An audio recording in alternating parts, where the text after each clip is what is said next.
শুভ্র, চলো আমরা একটা জায়গায় যাই। এই জায়গা থেকে একটু দূরে একটা সুন্দর পার্ক আছে, সেখানে আমরা দুজন যাই। একদম নিরিবিলি পরিবেশ। শুভ্র তখন অনেক বেশি অবাক হলো। আয়াত তাকে নিয়ে পার্কে যেতে চাইছে, এর কারণ কি? সে তার কর্মচারী, মালিকের সাথে কিভাবে পার্কে যাবে? তখন সে বলল, ম্যাডাম, আমি আপনার কর্মচারী, আপনি আমাকে নিয়ে পার্কে যাবেন, ব্যাপারটা কিরকম দেখায়, তাই না? আমি কি তোমাকে পার্কে নিয়ে যাচ্ছি প্রেম করার জন্য? আমি তো তোমাকে নিয়ে যাচ্ছি আমার সুরক্ষার জন্য। তুমি আমার সুরক্ষার জন্য আমার পাশে থাকবে। এখন আমি একটা পার্কে যেতে চাই, সেখানে যদি কেউ আমার কোনো ক্ষতি করার চেষ্টা করে তাহলে আমাকে কে বাঁচাবে? এই কথা শোনার পর শুভ্রের মাথায় চিন্তা আসলো। সত্যিই তো, সে কত বোকার মতো প্রশ্ন করে ফেললো। তখন সে আয়াতের দিকে তাকিয়ে বলল, সরি ম্যাডাম, আসলে আমি অনেক কিছু চিন্তা করে ফেলেছিলাম, ভুল হয়ে গেছে, চলুন তাড়াতাড়ি। হ্যাঁ, তুমি আজকাল একটু বেশি চিন্তা করো। এইসব চিন্তা করে কোনো লাভ নেই। আমি তোমাকে ওই কোম্পানির ব্যাপারটাতেও বলেছিলাম, তুমি নিজের কাজ সম্পর্কে চিন্তা করো। সরি ম্যাডাম, আসলে অনেক দিন হয়েছে এখানে চাকরি করছি, এখনকার প্রতি একটা মায়া জন্মে গেছে, এই জন্য এখানে কিছু হয়ে যাবে এটা মেনে নিতে পারি না, প্রতিবাদ করতে শুরু করি, তবে এখন সেটা বাদ দিতে হবে। আচ্ছা, সেটা না হয় পরে বাদ দিবে, এখন তো চলো। এরপর তারা দুজনে চলে গেল সেই পার্কে। পার্কের পরিবেশটা দেখে শুভ্রের মনটা ভালো হয়ে গেল, কারণ অনেক সুন্দর একটা পার্ক, চারিদিকে নিরিবিলি পরিবেশ, কোনো ঝামেলা নেই। এটা দেখার পর সে চুপচাপ কিছুক্ষণ প্রকৃতির স্বাদ নিতে লাগলো। অনেকদিন এই প্রকৃতি থেকে দূরে থেকেছে সে। আয়াত তখন মনে মনে নিশানের কথা চিন্তা করছিল। আয়াত নিজের অজান্তেই শুভ্রকে প্রশ্ন করে বসে, আচ্ছা শুভ্র, কাউকে যদি প্রচন্ড পরিমাণে ভালোবেসে ফেলি তাহলে তাকে ভুলে থাকার কোনো উপায় আছে? ম্যাডাম, কাউকে প্রচন্ডভাবে ভালোবাসার মধ্যে এক ধরনের দুর্বলতা আছে, নিজেকে তখন তুচ্ছ এবং সামান্য মনে হয়, এই ব্যাপারটা নিজেকে ছোট করে দেয়। ভালোবাসা জিনিসটা কোনোদিনও বেঁধে রাখতে নেই, খোলা আকাশে উড়িয়ে দিতে হয়, যাতে সে অনেকটা জায়গা নিয়ে নিজেকে মেলে ধরতে পারে। তবে আপনার ক্ষেত্রে আগে বুঝতে হবে আপনি তাকে ভালোবাসেন নাকি তাকে আপনার ভালো লাগে। যদি আপনি তাকে ভালোবেসে থাকেন তাহলে সেটা একটা বিষয়, আর যদি আপনার ভালো লাগে তাহলে সেটা অন্য আরেকটা বিষয়। আমি বুঝতে পারলাম না, তুমি একটু বুঝিয়ে বলবে তুমি কি বলতে চাইছো? সত্যিকার অর্থে যারা ভালোবাসে তারা কোনোদিন ভালোবাসার কারণ বর্ণনা করতে পারে না, কারণ ভালো লাগার কারণ বলা যায়, ভালোবাসার কারণ বর্ণনা করা অসম্ভব। পাহাড় কেটে হয়তো হাতে নিয়ে আসা সম্ভব, কিন্তু ভালোবাসার কারণ বর্ণনা করা কোনো মানুষের পক্ষে কোনোদিন সম্ভব নয়। যদি কাউকে পছন্দ করার পেছনে তার কোনো বিশেষ কোনো গুণ আপনার চোখে পড়ে তাহলে সেটা ভালোবাসা নয়, সেটা ভালো লাগা। সেই গুণটা আপনার ভালো লাগে, কারোর রূপ দেখে আপনি ভালোবাসলেন, তার মানে তার রূপের প্রেমে আপনি পড়েছেন। আপনার ভালো লাগার পেছনে তার রূপ ভূমিকা পালন করেছে, কিন্তু যখন রূপ সীমিত হয়ে যাবে, সে বৃদ্ধ হয়ে যাবে, তার রূপ যৌবন সবকিছু ঝরে পড়ে যাবে, তখন কি হবে? তখন তো সেই গুণগুলো আপনার চোখের সামনে থেকে সরে যাবে, তখন দেখবেন আপনার তাকে ভালো লাগে না, আপনি নতুন কাউকে খুঁজে নিতে মরিয়া হয়ে পড়েছেন। হয়তো আপনার পরিস্থিতি আপনাকে নতুন মানুষের খোঁজ দেবে না, কিন্তু ওই মানুষটার সাথে থাকতে আপনার ভালো লাগবে না, তার সাথে ভালো লাগতে পারবেন না, অশান্তি শুরু হবে। কিন্তু ভালোবাসা হচ্ছে এমন একটা জিনিস যেটার কারণ বর্ণনা করা যায় না। কাউকে ভালোবাসার জন্য তার মধ্যে কোনো বিশেষ গুণ থাকা প্রয়োজন হয় না, তাকে ভালোবাসার পেছনে তার প্রতিটা জিনিস আপনার ভালো ভালো লাগতে হবে। যে অভ্যাসের কারণে মানুষ তাকে অপছন্দ করে, আপনাকে সেই অভ্যাসটাকেই ভালোবাসতে হবে, কারণ এটা তার অভ্যাস, তাকে মানিয়ে নিতে হলে এগুলো আপনাকে মানিয়ে নিতে হবে। সত্যি শুভ্র, তোমার কথার মধ্যে আলাদা একটা মায়া কাজ করে। আমি বুঝতে পারি না তুমি এত সুন্দর করে কিভাবে কথা বলতে পারো। আমি তো তোমার মতো কথা বলতে পারি না। তুমি বলেছিলে তুমি ঠিক মতো লেখাপড়া করতে পারোনি, কিন্তু তোমার অবস্থা দেখে তো মনে হচ্ছে তুমি অনেক মেধাবী ছিলে। ম্যাডাম, এটা বাস্তবতা দেখে বিচার করতে হয়, এটা মেধা দিয়ে বিচার করার বিষয় না। আমি বাস্তবতাকে খুব কাছ থেকে দেখেছি, সেই জন্য এসব ব্যাপারে জানি। এখন কি এখানে বসে থাকবেন নাকি বাসায় ফিরে যাবেন? আরে কিছুক্ষণ বসে থাকি, এখানে বসে থাকতে ভালো লাগছে। কেন জানি মনে হচ্ছে এখানে বসে থাকলে আমার একটু শান্তি হবে। শুভ্রের মনে তখন প্রশ্ন জাগলো, তাহলে কি আয়াত কাউকে ভালোবেসে ফেলেছে? সে সব চিন্তায় ব্যস্ত। এরপর সাহস করে আয়াতের দিকে তাকিয়ে প্রশ্ন করলো, আচ্ছা ম্যাডাম, আপনি এই কথা কেন জিজ্ঞাসা করলেন? আপনি কি কাউকে ভালোবেসে ফেলেছেন? আয়াত কি উত্তর দেবে বুঝতে পারছে না। তবে সে একজনকে পছন্দ করে, মানে ভালোবাসে। তাকে কিভাবে বলবে? আয়াত তখন নিচের দিকে তাকিয়ে বলল, হ্যাঁ, আমি প্রচন্ড পরিমাণে ভালোবাসি, সেই ছোটবেলা থেকে। কিন্তু সে কিছুতেই বুঝতে পারে না আমার ভালোবাসা। সে অনেক ছোট তখন থেকে তার প্রতি আমার মায়া কাজ করে। সেটা যে কখন ভালোবাসায় পরিণত হয়েছে সেটা আমি জানিও না, তবে তাকে ছেড়ে থাকতে আমার অনেক বেশি কষ্ট হয়। তাহলে ম্যাডাম, আপনি তার থেকে দূরে আসলেন কেন? আপনি তার কাছে চলে যান। কাউকে ভালোবাসলে তাকে বলে দিতে হয়, না হলে সে আমাদের জীবন থেকে হারিয়ে যায়। ভালোবাসাটা নিজের মধ্যে লুকিয়ে রাখলে সেটার জন্য নিজেকেই কষ্টই পেতে হয়। যদি আপনি তাকে ভালোবাসার কথা না বলেন তাহলে সে বুঝবে কিভাবে আপনি তাকে ভালোবাসেন? কিন্তু সে তো আমার থেকে অনেক দূরে থাকে, আমি তাকে আমার কাছে নিয়ে আসতে পারবো না। আমি যে ব্যর্থ হয়েছি তাকে পেতে। এখন সে যদি আমার সামনেও আসে, তারপরও তাকে আমি আপন করে নিতে পারবো না।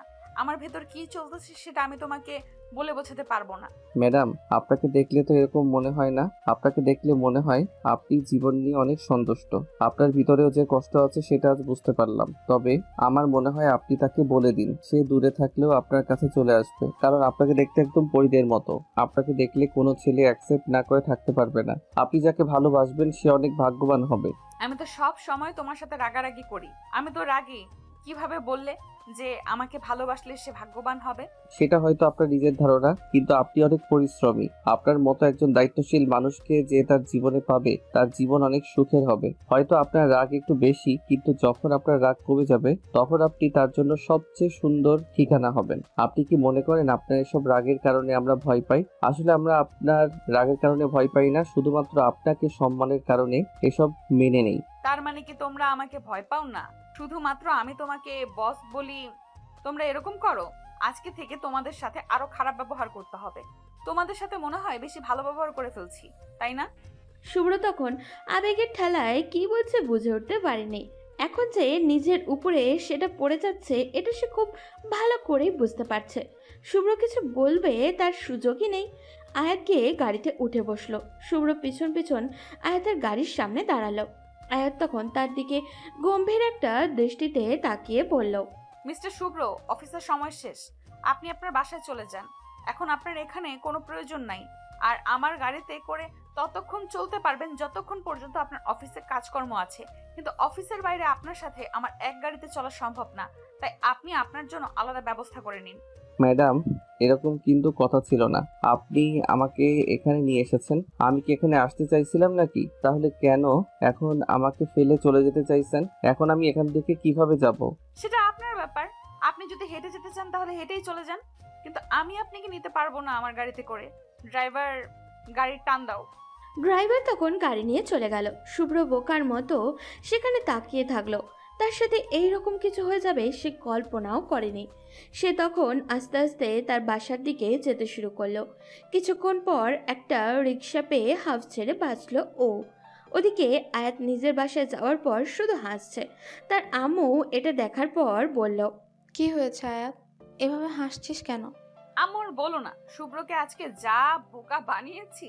ওকে নিয়ে গিয়েছিলাম একটা পার্কে মিটিং থেকে আসার পরে। এরপর তাকে সেখানে ফেলে রেখে আমি গাড়ি নিয়ে চলে এসেছি। সেই সময় যদি তার তুমি মুখের অবস্থাটা দেখতে, তুমিও হাসতে। যাই হোক, ছেলেটার সাথে এমন করা একদম ঠিক হয়নি। ছেলেটা কত দায়িত্বশীল, কত পরিশ্রম করে। তুই ছেলেটার সাথে এভাবে মজা করলি? সে যদি এটাকে সিরিয়াস ভাবে নিয়ে নেয়? আচ্ছা, এসব বাদ দাও তো, আমার অনেক খিদে পেয়েছে। তুমি আমার জন্য খাবারের ব্যবস্থা করো, আমি যাই ফ্রেশ হয়ে আসি। আয়াতের আম্মু তখন মেয়ের কাছে আসেন। মেয়ের কপালে চুমু দিয়ে মেয়েকে জড়িয়ে ধরেন। আয়াত তখন তার মায়ের এইরকম ব্যবহার থেকে কিছুটা অবাক হয়ে গেল। তখন আয়াতের আম্মু বলল, আমার মেয়েটা কত বড় হয়ে গেছে, কত দায়িত্ব নিতে শিখে গেছে। আমি আমার মেয়েটাকে নিয়ে কত চিন্তায় ছিলাম। আম্মু, সময় আমাদেরকে অনেক কিছু শিখিয়ে দেয়। সময়ের সাথে সাথে আমাদের নিজেদেরকে পরিবর্তন হতে হয়। তুমি কোনো চিন্তা করো না। বাবার সাথে যারা অন্যায় করেছে সবার কাছ থেকে প্রতিশোধ আমি নিব একে একে। আমাকে শুধু একটু সময় দাও। তারা যেভাবে সব সময় আমাদের কাছ থেকে কেড়ে নিয়েছে, ঠিক সেইভাবেই আস্তে আস্তে তাদের কাছ থেকে আমি সব কেড়ে নিব। তুমি শুধু আমার জন্য দোয়া করো। তোমার মেয়ে তোমার সব স্বপ্ন পূর্ণ করবে। হ্যাঁ মা, আমি সবসময় তোর জন্য দোয়া করি। তবে তুই খুব সাবধানে থাকবি। এখন পৃথিবীতে আমার একমাত্র আপনজন তুই। তোকে ছাড়া আমার আর কোনো কিছুই ভালো লাগে না। তোর বাবা চলে যাওয়ার পর থেকে আমি তো একদম অসহায় হয়ে পড়েছি। আচ্ছা আম্মু, কেন এসব কথা বারবার বলো? তোমার এসব কথা শুনলে আমার কষ্ট হয়। আমার কেন জানি মনে হয় আমি তোমাকে সুখে রাখতে পারছি না। তুমি এইসব কথা বাদ দাও, তাড়াতাড়ি খাবারের ব্যবস্থা করো। আচ্ছা ঠিক আছে, তুই যা রুমে গিয়ে ফ্রেশ হয়ে আয়। আমি রুমের মধ্যে দাঁড়িয়ে হাসতেছি। ছেলেটা একটু অদ্ভুত রকমের, সব সময় কিরকম করে জানি কথা বলে। তার কথাগুলোর মধ্যে একটা লুকানো আবেগ থাকে, তবে সে সব সময় আমার ভালোর জন্যই কথা বলে, এটা আমি জানি। এই জন্যই তাকে আমি অনেক বেশি বিশ্বাস করি। আমি তখন ফ্রেশ হয়ে নিচে নামলাম। নিচে নেমে খাওয়া দাওয়া করলাম। রাতের বেলা রুমের মধ্যে বসে আছি, কোনো কিছু ভালো লাগছে না। বাবার কথা অনেক বেশি মনে পড়ছে। আমি আমার বাবাকে অনেক ভালোবাসতাম। আমার বাবা আমার জন্য কি ছিলেন সেটা হয়তো বলে বোঝাতে পারবো না। আমার জীবনের সব অনুপ্রেরণা আমি তার কাছ থেকে পেয়েছি। তবে একটা মানুষের বেইমানির কারণে আজ আমাকে সব কিছু হারাতে হয়েছে। আমার বাবাকে আমার বাবার বন্ধু মেরে ফেলেছে। রুমের মধ্যে শুয়ে আছি, তখন বালিশের নিচে থাকা ছবিটা বের করলাম। এই ছবিটা হচ্ছে আমার এক প্রিয় মানুষের, যাকে আমি ছোটবেলায় ভালোবেসে ফেলেছিলাম। আমার বাবা আরিফ চৌধুরী শহরের সবচেয়ে নামকরা ব্যবসায়ীদের মধ্যে একজন ছিলেন, এবং তার সবচেয়ে বিশ্বস্ত এবং কাছের বন্ধু ছিলেন আশরাফ খান। তাদের বন্ধুত্বের কথা সবার মুখে মুখে ছিল, কিন্তু হঠাৎ করে তিনি আমার বাবার সাথে বেইমানি করেন। ছোটবেলায় আমি তাদের বাসায় সব সময় যেতাম। তিনি আমাকে খুব আদর করতেন, তবে সেটা যে অভিনয় তা এখন আমি বুঝতে পারছি। তার একটা ছেলে ছিল, নাম নিশান। অনেক দুষ্টু ছিল। তার কথা আমার এখনো মনে পড়ে। আমার থেকে বয়সে 1 বছরের ছোট। ছেলেটা সব সময় আমার সাথে পড়ে থাকতো। আমিও তাকে আস্তে আস্তে পছন্দ করে ফেলি। তখনও নিশান ভালোবাসা শব্দটার মানে বুঝতো না। ক্লাস 7-এ পড়তাম দুইজন। আমি ইচ্ছে করে 1 বছর অসুস্থতার অভিনয় করে বার্ষিক পরীক্ষা দেইনি, শুধুমাত্র তার সাথে একই ক্লাসে পড়বো বলে। কিন্তু 8-এ ওঠার পর তার বাবা হঠাৎ করে জানালেন ওকে পাঠিয়ে দিবেন আমেরিকাতে, ওনার বড় মেয়ের কাছে। আমার কোনো ভাই বোন নেই, কিন্তু নিশানের বড় একটা বোন ছিল। তার বিয়ে হয়ে গিয়েছিল। নিশানের মা বাবা গেছেন যখন সে ক্লাস 5-এ পড়তো। আশরাফ সাহেব ওনার মেয়ে রিয়ার কাছে পাঠিয়ে দেন নিশানকে। তখন নিশান যেতে চাইছিল না, কান্না করছিল। আমিও তার সাথে যেতে চেয়েছিলাম, কিন্তু বাবা আমাকে যেতে দেননি। আর চলে যাব বলেই তো যাওয়া হয় না। তখন কতটা কষ্ট হয়েছিল আমার, সেটা আমি এখনো কল্পনায় অনুভব করতে পারি। এখনো সেই দিনের কথা মনে হলে আমার চোখ বেয়ে জল গড়িয়ে পড়ে। এরপর তার সাথে আমার মাঝে মাঝে এই কথা হতো, কিন্তু তার কাছে কোনো ফোন ছিল না। তার বোনের ফোনে ফোন করতে হতো। এইভাবে দিন চলছিল। দেখতে দেখতে প্রায় 2 বছর কেটে যায়। তাকে ছাড়া আমার দিনগুলো অনেক কষ্টে কাটছিল। তাকে ফোন করলেই আমি বলতাম চলে আসার জন্য। সেও কান্না করতো চলে আসার জন্য, কিন্তু ওর পরিবার ওকে আসতে দিত না। তবে হঠাৎ করে একদিন বাবা অফিসে খুন হয়ে যান। আমার বাবাকে কে বা কারা খুন করেছে সেটা কেউ জানতে পারে না। পুলিশ অনেক খোঁজ করেছে, কিন্তু কাউকে ধরতে পারেনি। আশরাফ সাহেব এসে আমাদের পাশে দাঁড়ানোর চেষ্টা করলেও আমরা তাকে দূরে সরিয়ে দিয়েছি। কারণ যেদিন বাবার মৃত্যু হয় সেদিন দুপুরে আমাদের সাথে দেখা করতে আসেন বাবার পুরনো ম্যানেজার। উনি তখন আমাদের বলেছিলেন, ইমরান স্যার যখন মৃত্যু হয় তখন আমি সেখানে ছিলাম। আমি স্পষ্ট দেখেছি আশরাফ খান স্যারকে খুন করেছেন। তাদের মধ্যে টাকা নিয়ে কিছু সমস্যা হয়েছিল, সেই জন্য আশরাফ খান আমার চোখের সামনে স্যারকে মেরে ফেলেছে। আমাকে হুমকি দিয়ে গেছে যদি আমি সত্যি কথা কাউকে বলি তাহলে আমাকেও মেরে ফেলবে।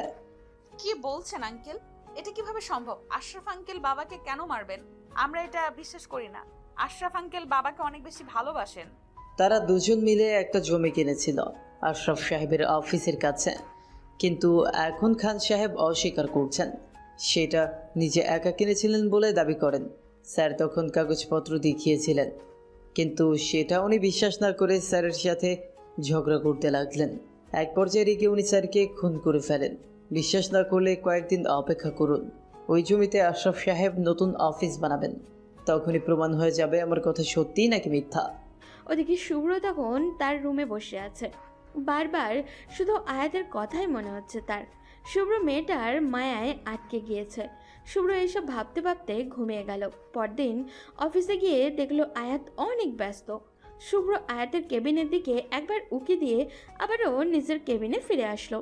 সব কিছু ঠিকঠাক করে বসতেই মিম তার কেবিনে আসে। শুভ্র ভাইয়া, আমাকে একটা হেল্প করবেন? আমি একটা ফাইলে আটকে গেছি, এটা একটু ক্লিয়ার করে দিবেন? আমি কিছুই বুঝতে পারছি না। দেখি তুমি কোথায় আটকে গেছো, আমার কাছে দাও, আমি তোমাকে হেল্প করছি। যে কোনো সমস্যা হলে আমার কাছে চলে আসবে, আমি তোমাকে সহযোগিতা করব। বলে শুভ্র মিমের হাত থেকে ফাইলটা নিয়ে দেখতে লাগলো। সব কিছু দেখে যে জায়গায় সমস্যা ছিল সেটা শুভ্র নিজেই সলভ করে দিল। তখন মিম তাকে ধন্যবাদ জানিয়ে চলে গেল। মিম চলে যাওয়ার পর শুভ্র নিজের কাজ শুরু করলো। ঘন্টাখানেক পর হঠাৎ করেই পিয়ন এসে তাকে বলল, শুভ্র স্যার, ম্যাডাম আপনাকে ওনার কেবিনে ডেকেছেন, আপনি তাড়াতাড়ি যান, ম্যাডাম অনেক রেগে। শুভ্র স্যার, ম্যাডাম আপনাকে ওনার কেবিনে ডেকেছেন, আপনি তাড়াতাড়ি যান, ম্যাডাম অনেক রেগে আছেন। এই কথা শোনার পর শুভ্রের কিছুটা ভয় হতে লাগলো। হঠাৎ করে ওই মেয়ের আবার কি সমস্যা হলো? শুভ্র নিজের মাথা চুলকাতে চুলকাতে আয়াতের কেবিনে প্রবেশ করলো, কিন্তু অনেকক্ষণ দাঁড়িয়ে থাকার পরেও ম্যাডামের কোনো হেলদোল নেই। আয়াত রোবটের মতো নিচের দিকে তাকিয়ে কাজ করেই যাচ্ছে। শুভ্র কিছু বলতে যাবে তখনই আয়াত হঠাৎই তার দিকে তাকিয়ে বলল, ও শুভ্র সাহেব, আপনি চলে এসেছেন? তা আপনাকে একটা প্রশ্ন করতে চাই, এটার কি একটু উত্তর দিতে পারবেন যদি আপনার সময় হয় আর কি? শুভ্র আয়াতের এইরকম কথা শুনে বেশ অবাক হলো। এই মেয়ে তো এইরকম কথা বলে না, তাহলে আজ কি হলো? শুভ্র বেশ ভয় নিয়ে আয়াতের দিকে তাকিয়ে বলল, ম্যাম, লজ্জা দিচ্ছেন কেন? আমি আপনার অফিসের স্টাফ, আপনার যা ইচ্ছে জিজ্ঞেস করতে পারেন। আমার প্রশ্নটা হচ্ছে আপনাকে কেন যেন অফিসে রাখা হয়েছে, এটা যদি একটু ক্লিয়ার করে বলতেন, আমি একটু জানতে চাই। আমাকে তো রাখা হয়েছে আপনাকে সহযোগিতা করার জন্য। আমি আপনার পার্সোনাল অ্যাসিস্ট্যান্ট, আপনাকে যে কোনো কাজে সহযোগিতা করার জন্য আমাকে রাখা হয়েছিল। ও, তাহলে আপনি আমাকে হেল্প করা বাদ দিয়ে কাকে হেল্প করতে ব্যস্ত হয়ে পড়েছিলেন? মেয়েদের দেখে চোখ মুখ ঠিক থাকে না, তাই না? ভুলে গেছেন আপনার কেবিনের মধ্যে একটা সিসিটিভি ক্যামেরা লাগানো আছে? আমি দেখলাম আপনি অফিসের মেয়ে স্টাফদের সাথে ঘন ঘন কথা বলেন, এর কারণ কি? শুভ্র তখন তার এই রকম কথা শুনে কিছুটা কষ্ট পেল, কিন্তু তার প্রতি আয়াতের এই রকম ব্যবহার মনে মনে খুশিও হলো। শুভ্র তখন তাকে বলল, আসলে ম্যাডাম, মিম একটা ফাইলে আটকে গিয়েছিল, সেই জন্য আমি তাকে সহযোগিতা করেছি। অফিসের উন্নতির জন্য তো আমরা একে অন্যকে হেল্প করতেই পারি।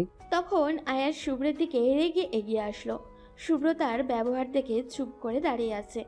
আয়াত শুভ্রের সামনে এসে লম্বা নিঃশ্বাস ফেলে বলল, অফিসে সবার দায়িত্ব বুঝিয়ে দেওয়া হয়েছে, ম্যানেজার সাহেব আছেন তাদেরকে সহযোগিতা করার জন্য। তুমি আমাকে সহযোগিতা করার জন্য চাকরি পেয়েছো, কথাটা মাথায় রেখো। সরি ম্যাডাম, আমার ভুল হয়ে গেছে, পরের বার মনে রাখবো, এরকম কাজ আর করব না। বলে শুভ্র নিচের দিকে তাকিয়ে রইল। আয়াতের এমন কথায় শুভ্র ভয় পেয়ে গিয়েছিল। শুভ্রের ছোটবেলার স্বভাব, ভয় পেলে তার মুখ লাল হয়ে যায়, ঘামতে শুরু করে প্রচণ্ড। আয়াত এটা দেখার পর শুভ্রের দিকে তাকিয়ে আছে। এটা নিশানের স্বভাব ছিল, তারও ওই একই অবস্থা হতো ভয় পেলে। আয়াত তখন শুভ্রের দিকে তাকিয়ে আছে। আয়াতকে নিজের দিকে এভাবে তাকিয়ে থাকতে দেখে শুভ্র হাত নাড়ালো। আয়াত হুঁশে ফিরতেই শুভ্রকে বলল, আচ্ছা তাহলে তুমি যাও, আর বিকেলে অফিস ছুটি হওয়ার আগে আমার সাথে দেখা করবে, কিছু গুরুত্বপূর্ণ কথা বলবো তোমাকে। ঠিক আছে ম্যাডাম। বলি শুভ্র সেখান থেকে বের হয়ে আসলো। শুভ্র নিজের কেবিনে এসে চুপচাপ কাজ করতে লাগলো। এই মেয়ের কখন কি হয় তার মাথায় ঢুকে না, এই রেগে যায় তো এই হাসে। শুভ্র কাজ করছিল, তখন রাফি আসলো তার কাছে। রাফি এসে শুভ্রর দিকে তাকিয়ে বলল, স্যার, একটা গুরুত্বপূর্ণ বিষয় জানতে পেরেছি, এটা আপনাকে বলার জন্য এসেছি। শুভ্র বুঝতে পারলো ইম্পর্টেন্ট বিষয়। আয়াত যখন সিসিটিভি ক্যামেরা লাগিয়ে রেখেছে, তাহলে সব কিছু ধরা পড়ে যেতে পারে। শুভ্র তখন রাফিকে নিয়ে ছাদে গেল, এরপর তাকে জিজ্ঞাসা করলো, এবার বলো কি জানতে পেরেছো? আমার রুমের মধ্যে সিসিটিভি ক্যামেরা লাগানো, কেউ যদি সন্দেহ করে তাহলে বিপদে পড়ে যাব। স্যার, অদ্ভুত করা তথ্য হলেও সত্য এটাই, এখনকার যে ম্যানেজার সাহেব আছেন তিনি আমাদের সব কিছু অন্যদের কাছে পাচার করে দিচ্ছেন। আমাদের অনেক ক্লায়েন্টকে তিনি ইমরান সাহেবের কোম্পানিতে পাঠিয়ে দিচ্ছেন। এই কথা শোনার পর শুভ্রের মনে হলো সেই পুরনো ম্যানেজারের কথা, যিনি আয়াতের বাবার পার্সোনাল ম্যানেজার ছিলেন। তার নামই হলো ইমরান। ইমরান সাহেব মাঝে মাঝে এখানে আসেন, তবে এই ম্যানেজার কেন তার কাছে সব কিছু পাঠিয়ে দিচ্ছে? শুভ্র চিন্তিত কণ্ঠে রাফিকে বলল, ম্যানেজার সাহেবের কর্মকাণ্ড আমি অনেকদিন থেকে লক্ষ্য করেছি। তার কাজের মধ্যে ঝামেলা আছে, তুমি একটু তার উপরে নজর রাখবে। সে কি করে, কোথায় যায়, সবকিছু আমাকে এসে জানাবে। ওকে স্যার, আমি ম্যানেজারের সব কিছু দেখে নিব। কিন্তু সাব্বির আমার কাছে কল করেছিল, কালকে নতুন ডিলটা ফাইনাল হয়েছে। এখন তো আপনাকে একবার যেতে হবে অফিসে। এখন এসব সম্ভব না। সাব্বিরকে বলবে সে যেন একা সবকিছু সামলে নেয়, আমার পক্ষে যাওয়া সম্ভব নয়। তুমি ম্যানেজারের উপর ভালো করে নজর রাখবে। আর এখন আমাকে নিচে যেতে হবে, কেউ দেখে ফেললে সন্দেহ করবে আমাদেরকে। বলি শুভ্র নিচে চলে আসলো। নিচে আসার পর কেবিনের মধ্যে বসে চিন্তা করতে শুরু করলো ম্যানেজার কি করতে চাইছে। এই ম্যানেজারের সাথে ইমরান সাহেব কী সম্পর্ক সেটা শুভ্রকে জানতেই হবে, না হলে ইমরান সাহেব আস্তে আস্তে সব কিছু দখল করে নেবেন। শুভ্র কিছুতেই হিসাব মেলাতে পারছিল না, ইমরান সাহেব নতুন করে কোম্পানি খুলে এতটা উপরে চলে গেল কিভাবে। আয়াতের বাবার মৃত্যুর পর তিনি অফিস করেছেন, কিন্তু এটা কিভাবে সম্ভব? একজন ম্যানেজারের বেতন তো এত টাকা হওয়া কোনোদিনই সম্ভব নয় যে এত বড় একটা জায়গা কিনে আবার সরকারি ঝামেলা শেষ করে কোম্পানি দাঁড় করাবেন। কিছুতেই কিছু মিল ছিল না। শুভ্র তখন চিন্তায় পড়ে গেল। ইমরান সাহেবের ব্যাপারে সব কিছু জানতে হবে। অফিস ছুটি হওয়ার আগেই শুভ্র চলে গেল আয়াতের সাথে দেখা করতে। তখন আয়াত শুভ্রকে বলল, আমি তোমাকে যে জন্য ডেকেছিলাম সেটা হচ্ছে আমি আশরাফ খান এবং তার কোম্পানিকে শেষ করে দিতে চাই। তুমি আমাকে এমন একটা বুদ্ধি দাও যাতে আমি তাদেরকে শেষ করে দিতে পারি। এই কথা শোনার পর শুভ্রের হাত পা কাঁপতে শুরু করলো। তখন শুভ্র আয়াতের দিকে তাকিয়ে বলল, ম্যাম, আমি আপনাকে আগেও বলেছি, এখনো বলছি, এটা বন্ধ করুন। কেউ কাউকে হিংসা করে কোনোদিন কিছু করতে পারে না। আপনি আপনার জায়গা থেকে কাজ করছেন, আমরা সবাই পরিশ্রম করছি। একদিন আপনি এমন একটা জায়গায় যাবেন যেটা কেউ কল্পনাও করতে পারবে না, কিন্তু আপনি কেন অন্যের ব্যবসাকে হিংসা করবেন? তারা আমার চিরশত্রু, তাদেরকে শেষ করে দিতে হবে, না হলে আমি কোনোদিন কিছু করতে পারবো না। তারা যতদিন বেঁচে থাকবে ততদিন আমার শান্তি নেই। এই ব্যাপারে আমি আপনাকে কোনো সহযোগিতা করতে পারবো না, কারণ আমি কোনো অন্যায় কাজের সাথে কাউকে জড়িয়ে দিতে পারবো না। আপনি যদি আমাকে চাকরি থেকে বের করে দেন, এরপরেও আমি এই কথাটাই বলবো। এরই মধ্যে সেখানে ইমরান সাহেবও ঢুকলেন। শুভ্র বুঝতে পারল কেন আয়াত এই কথা বলেছিল এতক্ষণ। নতুন করে আয়াতকে কোনো বুদ্ধি দিয়ে যাবেন, সেজন্য চলে এসেছেন ইমরান সাহেব। শুভ্র কোনো কথা বলল না, চুপচাপ দাঁড়িয়ে আছে। ইমরান সাহেব ভেতরে ঢোকার পর প্রথমে শুভ্রের দিকে তাকালেন, এরপর উনি চেয়ারে বসে আয়াতের সাথে কথা বলতে শুরু করলেন। আয়াতমা, কেমন আছো? আমি তোমার কাজ দেখে অনেক খুশি হয়েছে। আমি বিশ্বাস করতে পারছি না তুমি এত তাড়াতাড়ি এত বড় ব্যবসা সামলে উঠেছ। ভেবেছিলাম স্যারের মৃত্যুর পর এই অফিসটা বন্ধ হয়ে যাবে, কিন্তু তুমি নতুন করে সব কিছু শুরু করলে, এটাই অনেক বড় একটা বিষয়। আঙ্কেল, আপনি যদি সহযোগিতা না করতেন তাহলে এটা কোনোদিনও সম্ভব হতো না। আপনার সহযোগিতার কথা আমি কোনোদিন ভুলবো না। ওই আশরাফ খান আর তার কোম্পানিকে আমি একদিন শেষ করে দিব। আঙ্কেল, আপনি কি নতুন কোনো প্ল্যান করেছেন? আমি যে কোনো কিছু করতে প্রস্তুত আছি। আমি নতুন একটা বুদ্ধি বানিয়েছি, সেটা তোমাকে বলার জন্য এখানে চলে আসলাম, কিন্তু আমি সেটা তোমাকে পার্সোনালি বলতে চাই। তুমি একটু বাইরে যাও তো, শুভ্র। এই কথা শোনার পর আয়াত শুভ্রকে শান্ত হতে বলে। ইমরান সাহেবের দিকে তাকিয়ে বলে, আপনি শুভ্রের সামনেই আমাকে বলতে পারেন আঙ্কেল, কোনো চিন্তা করবেন না, আমার অনেক বিশ্বস্ত লোক। তাহলে শোনো, আশরাফ খানের কোম্পানিতে নতুন একটা প্রজেক্ট চালু হয়েছে। আমি যতদূর খবর পেয়েছি সেখানে নতুন করে অনেক প্রোডাক্ট তৈরি করা হচ্ছে। এই সবগুলো প্রোডাক্টের ডিজাইন আমি নিয়ে চলে এসেছি। ওখানে আমার লোকজন কাজ করছে। বেশ বড় একটা ব্র্যান্ড ওদের সাথে কন্ট্রাক্ট করেছে। ওরা ওই প্রোডাক্টগুলো বাজারে নিয়ে আসার আগেই ওরকম প্রোডাক্ট আমরা বাজারে নিয়ে আসব। তখন ওই ব্র্যান্ড আশরাফ খানের গলা চেপে ধরবে। এত টাকা ইনভেস্ট করেছে, সব কিছু চলে যাবে। এই কথা শোনার পর শুভ্র ইমরান সাহেবের দিকে তাকিয়ে আছে। আশরাফ খানের কোম্পানিতে এই লোক কাকে বসিয়ে রেখেছে সেটা তো ওকে জানতেই হবে, কিন্তু শুভ্র কোনো কথা বলল না। আয়াত তখন তার দিকে তাকিয়ে বলল, তাহলে আপনি এখন কি করতে চাইছেন? আমি কি প্রোডাক্ট বানানো শুরু করব নতুন করে, নাকি আপনি শুরু করবেন? আমি চাইছিলাম আমাদের ওখানে শুরু করতে, কিন্তু টাকা পয়সার সমস্যা আছে। তুমি যদি টাকা দাও তাহলে আমি আমার কোম্পানিতে সেইগুলো তৈরি শুরু করব। আচ্ছা ঠিক আছে আঙ্কেল, আমি কালকের ভেতরে আপনাকে টাকা পাঠিয়ে দিচ্ছি। কোনো মতেই যেন তারা আমাদের আগে সেই প্রোডাক্টগুলো বাজারে নিয়ে না আসতে পারে। এরপর ইমরান সাহেব চলে গেলেন। শুভ্র অনেক চিন্তায় পড়ে গেল, কি বলবে আয়াতকে। এখন আয়াতকে বুঝিয়ে কিছুই করতে পারবে না। শুভ্র তখন আয়াতের থেকে বিদায় নিয়ে তাড়াতাড়ি করে বেরিয়ে গেল। বাসায় এসেই সাব্বিরের কাছে কল করলো। সাব্বির তখন সব শুনে শুভ্রকে বলল, আপনি এসব কি বলছেন স্যার? এরকম কে করবে? আমি অবশ্যই খুঁজে বের করতেছি কারা এই কাজ করছে। আপনি কোনো চিন্তা করবেন না। সাব্বির, যত তাড়াতাড়ি সম্ভব ওদেরকে শেষ করে দাও, না হলে আমাদের উপরেই পরে বিপদ চলে আসবে। স্যার, আপনি নিশ্চিন্তে থাকেন, ওরা কিছুই করতে পারবে না। আমি আজকের ভিতরেই ওদেরকে খুঁজে বের করে শেষ করে দিচ্ছি। শুভ্র তখন ফোনটা রেখে দিল। তার অনেক চিন্তা হচ্ছিল কাজটা সাব্বির করতে পারবে কিনা, কিন্তু সাব্বিরের উপরে শুভ্রের বিশ্বাস আছে। পরদিন অফিসে আসতেই শুভ্র আয়াতের কাছে চলে আসলো। আয়াত শুভ্রকে বিভিন্ন জিনিস বোঝাতে শুরু করলো, কিন্তু শুভ্রের মাথায় আজকে কিছুই ঢুকছে না। একটা অস্থির চিন্তা তার মাথায় ঘুরে বেড়াচ্ছে। শুভ্র তখন অফিস থেকে ছুটি নিয়ে ইমরান সাহেবের ব্যাপারে খোঁজ নিতে শুরু করলো। তিনি কি করেন, কি করতে চাইছেন এবং কেন এই কাজটা করছেন সেটা শুভ্রকে জানতেই হবে, না হলে পরে আয়াতের উপরে বিপদ আসবে। শুভ্র চায় না আয়াতের উপরে নতুন কোনো বিপদ আসুক। শুভ্র তখন ইমরান সাহেবের অফিসে একজন কর্মচারী রিয়াদকে কিডন্যাপ করে নিয়ে আসলো। তার সাথে আগেও শুভ্রের কথা হয়েছে, তাই তাকে হয়তো বুঝিয়ে শুভ্র সত্যিটা জেনে নিতে পারবে।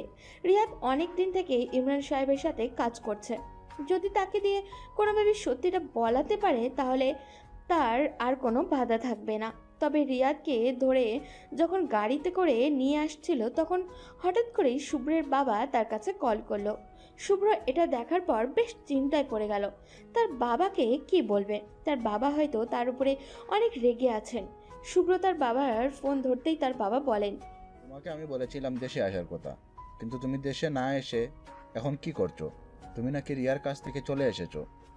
বাবা, বিশ্বাস করে আমি ওখান থেকে চলে এসেছি, কারণ আমার ওখান থেকে ভার্সিটিতে যেতে অনেক সময় লাগে। ক্লাসে টাইমলি উপস্থিত হতে পারি না, তবে কথা দিচ্ছি মাঝে মাঝে গিয়ে তার সাথে দেখা করে আসবো। আমি কোনো কথা শুনতে চাই না।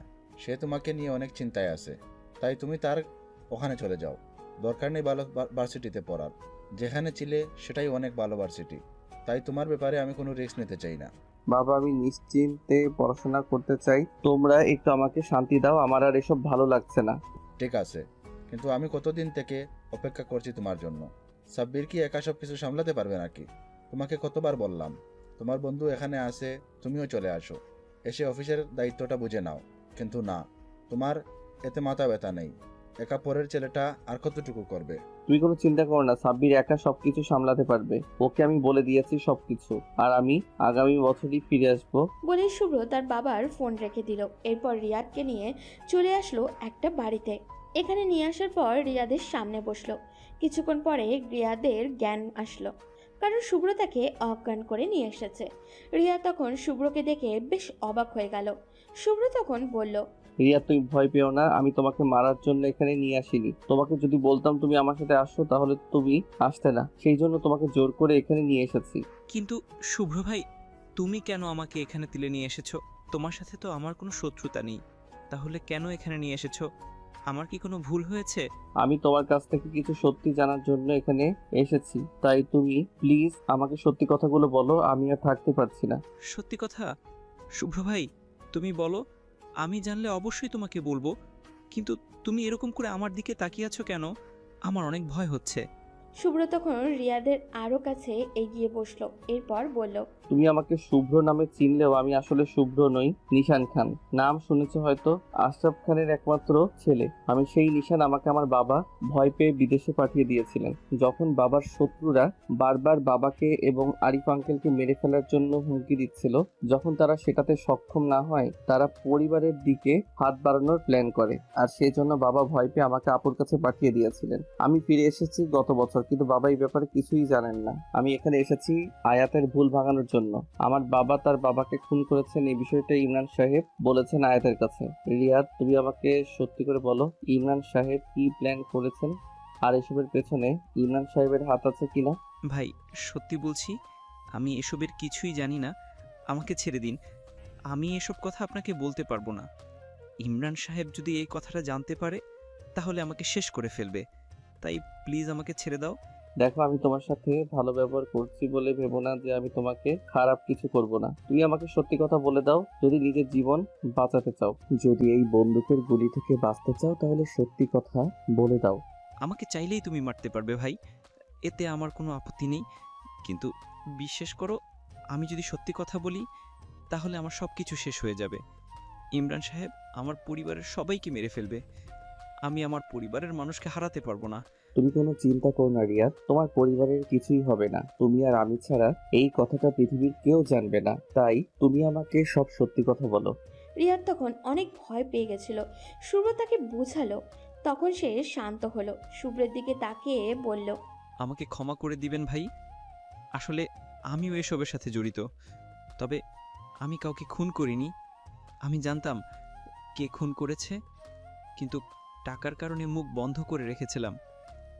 তোমার বাবার সাথে সবাই বেইমানি করেছে, যেরকম বেইমানি করেছে আরিফ সাহেবের সাথে।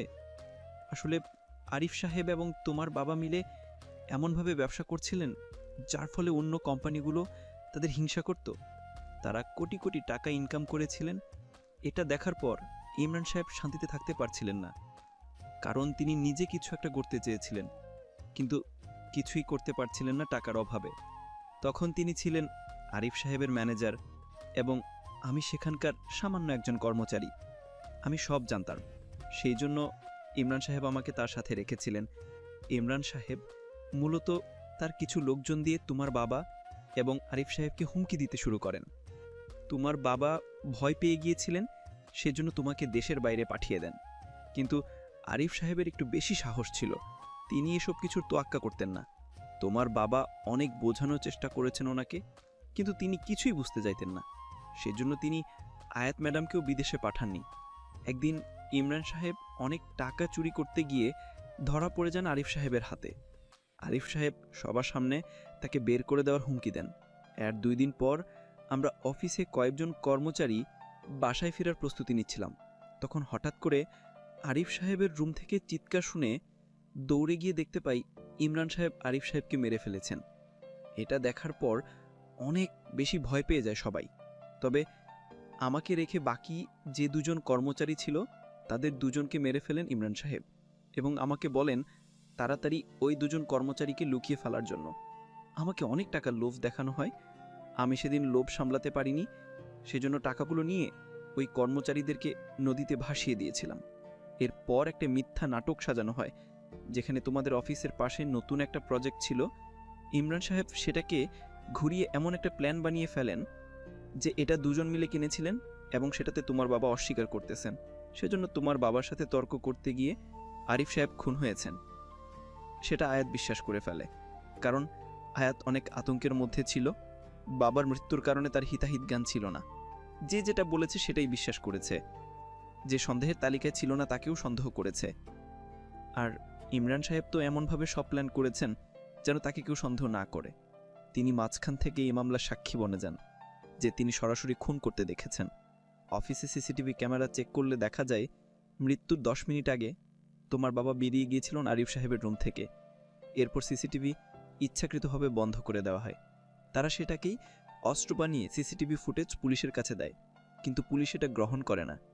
তবে আয়াত সেটা বিশ্বাস করে নিয়েছিল এবং সে আশরাফ সাহেবের সাথে খারাপ ব্যবহার করতে থাকে। এই পরিস্থিতির সুযোগ পেয়ে ইমরান সাহেব আয়াতের পরিবারের বিশ্বস্ত হয়ে ওঠেন। তিনি আয়াত এবং তার মাকে বিভিন্নভাবে সহযোগিতা করতে থাকেন। এখন পর্যন্ত তারা বিশ্বাস করে যে ইমরান সাহেব কিছু করেননি, কিন্তু ইমরান সাহেব প্ল্যান করেছেন যখন আয়াত ব্যবসাটা বড় করে ফেলবে তখন তিনি আয়াতকে শেষ করে দিয়ে ওই অফিসটা দখল করে নেবেন। এই কথা বলে রিয়াদ কান্না করতেই শুরু করলো। শুভ্র চুপচাপ রিয়াদের দিকে তাকিয়ে আছে। ছেলেটা ভুল করে ফেলেছে টাকার লোভে পড়ে, সেটা শুভ্র বুঝতে পারছে, কিন্তু শুভ্রের তার প্রতি রাগ হলো। শুভ্র তখন তাকে বলল, রিয়া, তুমি অনেক বড় একটা ভুল করেছো। তুমি অন্যায় কাজে সহযোগিতা করেছো। তবে আমি তোমাকে একটা সুযোগ দিতে চাই। তুমি যদি ভালো পথে ফিরে আসতে চাও তাহলে আমি তোমাকে সুযোগ দিব, কিন্তু যদি বেইমানি করার চেষ্টা করো তাহলে কিন্তু শেষ করে দিব। তুমি কি ভালো পথে ফিরে আসতে চাও? রিয়াদ তখন শুভ্রের দিকে তাকিয়ে কান্না করতে শুরু করলো। সে নিজের অন্যায়ের জন্য অনুতপ্ত। শুভ্র তখন তাকে বলল, তোমাকে কোনো চিন্তা করতে হবে না। ইমরান সাহেব এই ব্যাপারে কিছু জানবে না। আমি তোমার পরিবারের সেফটির নিশ্চয়তা দিলাম। এখন বলো, তুমি যদি ভালো করে ফিরে আসতে চাও তাহলে আমি তোমাকে সহযোগিতা করব। হ্যাঁ ভাই, আমি ভালো পথে ফিরে আসতে চাই। আমি আর এভাবে থাকতে চাই না। দিনের পর দিন ইমরান সাহেবের এরকম অত্যাচার আমার আর ভালো লাগতেছে না। একটার পর একটা অন্যায় করে যাচ্ছেন, কিন্তু কেউ কিছু বলতে পারছে না। আমার সব কিছু জিম্মি করে রেখেছেন। এখন আমি কিছু করতে চাইলেও আমার পরিবারের কথা বলে আমাকে হুমকি দেয়। ওর সময় শেষ হয়ে এসেছে রিয়াজ। তোমাকে এখন একটা কাজ দিব, এটা যদি ঠিকমতো করতে পারো তাহলে ইমরানকে শেষ করে দেওয়া আমার কাছে কোনো ব্যাপারই না। ইমরান আমার অফিসের সব ডিজাইন নকল করে নিয়েছে, সেখানে ইমরানের পাঠানো কারা কারা আছে সেটা তুমি আমাকে বলো। ওদেরকে যদি বের করতে না পারি তাহলে আমার অফিসের সব খবর ইমরানের কাছে চলে আসবে। রিয়াদ তখন তাড়াতাড়ি করে তার ফোনটা বের করে শুভ্রকে দুইটা ফটো দেখালো। এদের মধ্যে একজনকে শুভ্র চিনে। শুভ্র তখন ছবিগুলো পাঠিয়ে দিল সাব্বিরের কাছে। সাব্বির তাদের বিরুদ্ধে ব্যবস্থা নিল। শুভ্র রিয়াদকে বলে দিল কিভাবে কি করতে হবে। এরপর বাসায় এসে রুমের মধ্যে শুয়ে আছে। জানি না বাবা কেমন আছে, কতদিন বাবাকে দেখি না। দেশে আছি কিন্তু বাবাকে দেখতে পারছি না, কারণ বাড়িতে গেলে বাবা আর আসতে দিবে না। তবে কালকে আমার জন্মদিন, এই দিনে প্রতিবার আয়াত আমাকে ভিন্নভাবে উইশ করার চেষ্টা করত, কিন্তু এবারের জন্মদিনটা একটু ভিন্ন। এই কয়েক বছর থেকে জন্মদিনগুলো কেমন জানি হয়ে গেছে। আমি তার কাছে আছি কিন্তু তাকে কিছুই বলতে পারছি না। সে আমাকে চিনে না, আমিও তার সামনে নিজের পরিচয় গোপন রেখেছি। রাত তখন 11টা। প্রতিবার রাত 12টার সময় আমি সবার আগে নিশানকে উইশ করতাম। ছোটবেলার সেই অভ্যাস রয়ে গেছে। সে আমার থেকে অনেক দূরে, হয়তো আমাকে ভুলে গেছে, কিন্তু আমি তাকে ভুলতে পারিনি। আমি নিজে নিজে একটা কেক বানিয়ে এনেছি নিশানের জন্য। সুন্দর করে সেজে নিশানের ছবির সামনে কেকটা রাখলাম। আমি এখনো নিশানকে ভালোবাসি। আমার বিশ্বাস সে একদিন আমার কাছে ফিরে আসবে, তবে আমি জানি না তাকে কতটুকু আপন করে নিতে পারবো। তার বাবা আমার বাবার সাথে এত বড় একটা বেইমানি করেছে জেনেও তাকে আমি মিস করি। রাত 12টা বেজে গেছে। আমি নিশানের ছবি সামনে রেখে কেক কাটলাম। অনেক ইচ্ছা করছে নিশানকে দেখতে, কিন্তু কই পাবো তাকে? সে দেখতে কেমন হয়েছে সেটাও জানি না। পুরোটা রাত কখনো কান্না, আবার কখনো নিশানের সাথে ছোটবেলায় করা দুষ্টুমির কথা চিন্তা করে হেসে কাটিয়ে দিলাম। পরের দিন সকালে উঠে অফিসে গেলাম। আজকে কারোর সাথে রাগারাগি করব না, কারণ আজকে আমার মনটা অনেক ভালো। একটু পর শুভ্র আসলো। সে এসে আমার সামনে বসেই বলল, কি ব্যাপার ম্যাডাম, আজকে এত খুশি খুশি লাগছে কেন? তুমি কিভাবে আমার মনের কথা বুঝে ফেলো সব সময়? আমি যে আজকে খুশি সেটা তুমি কিভাবে বুঝলে? আরে কি বলেন ম্যাডাম, আপনার মুখ দেখেই বোঝা যাচ্ছে আজকে আপনার মনটা অনেক ভালো। না হলে তো আসার পরে কাজ নিয়ে পড়ে থাকেন। আজকে আসলাম কিন্তু কোনো কথা বলছেন না, শুধু মুচকি মুচকি হাসতেছেন, এর কারণ কি জানতে পারি? তখন আয়াত শুভ্রের দিকে তাকিয়ে আছে। শুভ্র কোনো কথা বলছে না। আয়াত এইরকম করে তাকিয়ে আছে কেন? তার এইরকম তাকানো তো শুভ্র আরও পাগল হয়ে যাবে। এটা কি সে বুঝতে পারে না? তখন আয়াত বলল, শুভ্র, তোমাকে আমি একটা সত্যি কথা কোনোদিন বলতে পারিনি। আমি না একজনকে অনেক ভালোবাসতাম ছোটবেলা থেকে, কিন্তু সে মাঝখান থেকে আমার কাছ থেকে হারিয়ে গেছে। আজ সেই মানুষটার জন্মদিন। সে হয়তো আমার সামনে নেই, কিন্তু তাকে আমি অনুভব করতে পারি। তার জন্মদিনে আমি কারোর সাথে রাগারাগি করব না, তাই আজকে সবকিছু অফ। শুভ্র তখন আয়াতের এইরকম কথা শুনে মুগ্ধ দৃষ্টিতে আয়াতের দিকে তাকিয়ে আছে। আয়াত এখনও তাকে ভালোবাসে। তার জন্মদিন সে এখনও এভাবে পালন করে। শুভ্র তখন আয়াতের দিকে তাকিয়ে বলল, আপনি যাকে ভালোবাসেন সে সত্যিই অনেক ভাগ্যবান, আপনার মতো একজন মানুষ পেয়েছে তার জীবনে। এই কথা শোনার পর আয়াত শুভ্রের দিকে তাকিয়ে একটা দীর্ঘ নিঃশ্বাস ফেলল। কারণ আয়াত তার ভালোবাসার মানুষটিকে কোনো দিনও পাবে না, কারণ সে আয়াতের থেকে অনেক দূরে চলে গেছে। আয়াতের ধারণা হয়তো নিশান তাকে ভুলে গেছে। আয়াত তখন শুভ্রের দিকে তাকিয়ে বলল, ভাগ্যবান কিনা জানি না, তবে আমি তাকে আমার জীবনের চেয়েও বেশি ভালোবাসি। সারা জীবন তাকে এইভাবেই ভালোবেসে যাব। আমি কোনোদিন বিয়ে করব না, তার জন্যই অপেক্ষা করব। জানি সে আসলেও আমি তাকে একসেপ্ট করতে পারবো না। কেন ম্যাডাম? সে যদি আপনার কাছে ফিরে আসে তাহলে কেন তাকে আপনি অ্যাকসেপ্ট করতে পারবেন না?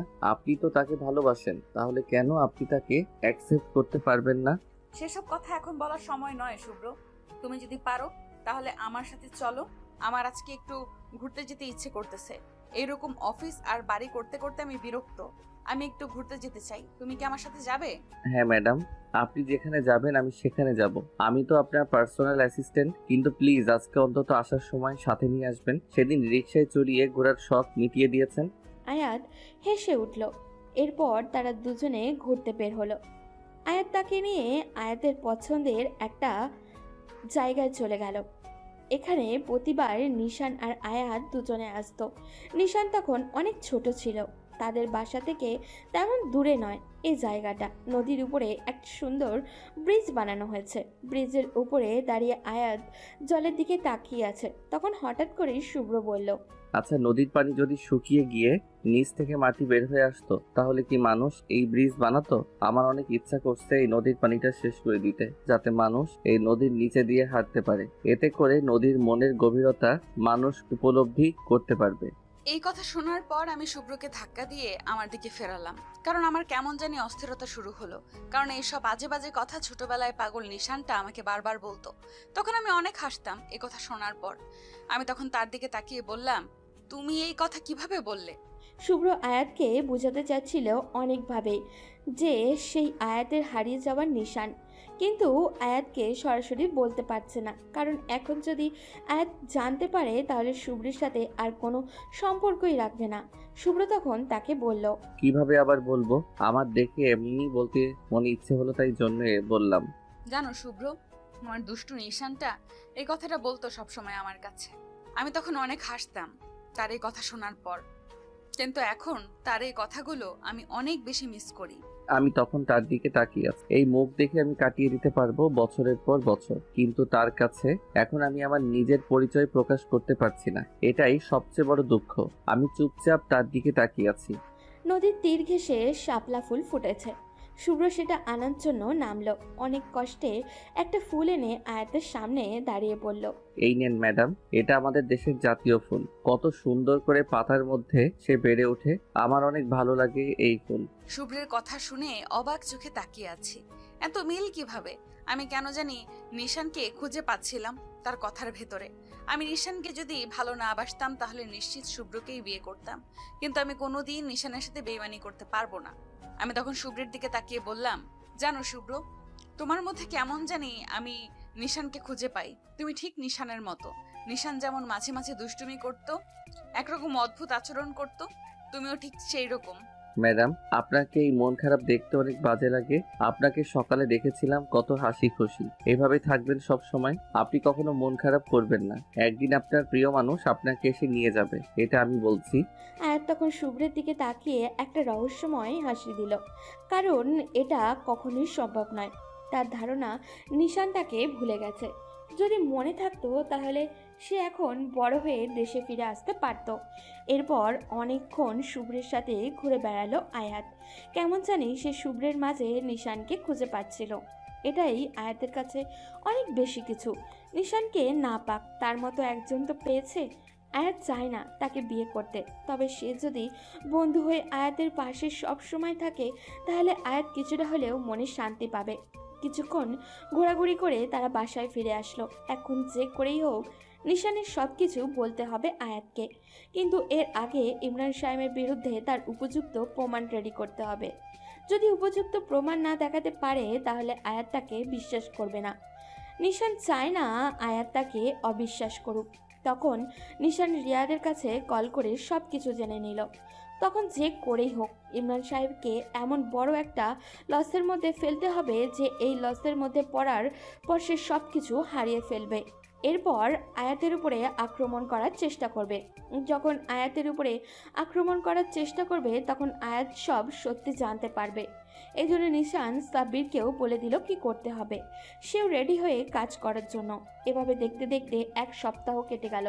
ইমরান সাহেব নিশানের অফিসের ডিজাইন দেখে দেখে কয়েকটা প্রোডাক্ট বানালো।